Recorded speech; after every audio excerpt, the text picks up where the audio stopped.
ఎన్నికల నిర్వహణపై కేంద్రానికి ఎలక్షన్ కమిషన్కి సుప్రీంకోర్టు నోటీసులు ఇచ్చింది. పోలింగ్ కేంద్రంలో ఓటు వేయడానికి ముందు ఫింగర్ బయోమెట్రిక్, ఐరిస్ బయోమెట్రిక్ ఏర్పాటు చేయాలంటూ బిల్ దాఖలైంది.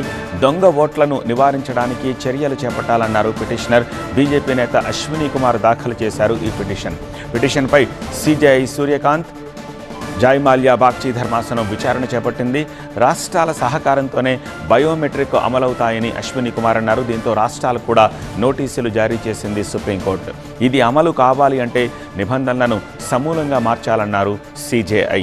ప్రభుత్వ ఖజానా మీద భారం పడుతుందని ప్రధాన న్యాయమూర్తి వ్యాఖ్యానించారు.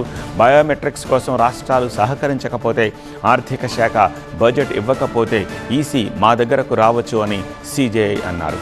వచ్చే పార్లమెంట్ ఎన్నికలకైనా, ఇక ముందు జరిగే రాష్ట్ర అసెంబ్లీ ఎన్నికలకైనా అమలు చేయగలమా అన్నది పరిశీలించాలి అని సిజేఐ ఇటు ఎన్నికల కమిషన్కి, కేంద్రానికి కోరింది.